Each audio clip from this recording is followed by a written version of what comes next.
తండ్రి తన కన్న పిల్లల భవిష్యత్తు కోసం ఎటువైపు మొగ్గుతాడు సార్? అందరిలాగే నేను నా కొడుకును ప్రైవేట్ స్కూల్లో జాయిన్ చేశాను సార్. జాయిన్ చేసిన మరు క్షణం నుంచి ఏబిసిడీలు ఏసీ రూముల్లో చెబుతున్నామని లక్షలు అడుగుతున్నారు సార్.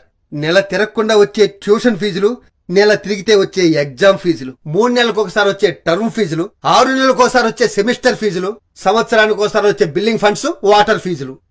నెలకి ఒక్కసారి జీతం తీసుకునే నేను ఇన్ని ఫీజులు ఎలా కట్టగలుగుతుంది సార్?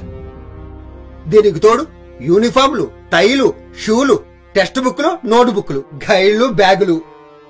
పిల్లలకు మనం ఏవిస్తున్నాం సార్?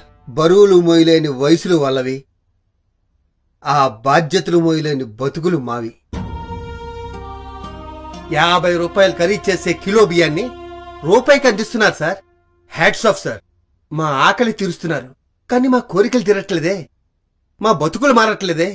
మా తాత అదే బియ్యం కోసం ఎదురు చూసి, మా నాన్న అదే బియ్యం కోసం ఎదురు చూసి, నేను అదే బియ్యం కోసం ఎదురు చూసి, రేపు నా కొడుకు అదే బియ్యం కోసం క్యూలో నుంచి ఎదురు చూస్తుంటే మేము ఏమి మారినట్టు? ఈ దేశం ఏం డెవలప్ అయినట్టు? సార్, మనిషి బతకటానికి సహాయం చేస్తే డెవలప్మెంట్ రాదు సార్.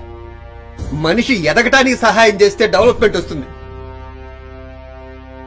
మేము ఎదగటానికి కావాల్సింది అన్నం కాదు సార్, అక్షరం.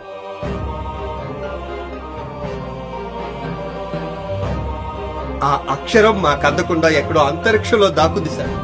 మాకు రాకెట్లు కొని దాని దగ్గరికి వెళ్ళేంత డబ్బులు లేవు సార్.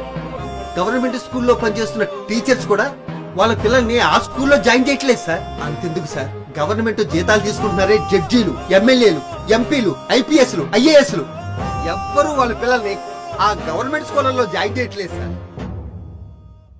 అలా జాయిన్ చేస్తే మా పిల్లలు అక్కడే చదువుతున్నారన్న భయంతోనైనా ఆ స్కూల్ని అభివృద్ధి చేయాలన్న ఆలోచన ఆ అధికారులకు వస్తుంది సార్. వాళ్ళందరికీ గవర్నమెంట్ ఇచ్చే జీతాలు, పెన్షన్లు కావాలి గాని గవర్నమెంట్ ఇచ్చే చదువులు మాత్రం వద్దు సార్. మన దేశాన్ని సింగపూర్, అమెరికానో చేయక్కర్లేదు సార్. రూపాయికి బీవిస్తున్నట్టే రూపాయికి ఉన్నతమైన విద్యనివ్వండి సార్. సార్, మీకు దండం పెడతాను సార్. అమ్మని, అమ్మలాంటి అక్షరాన్ని అమ్మనివ్వకండి సార్.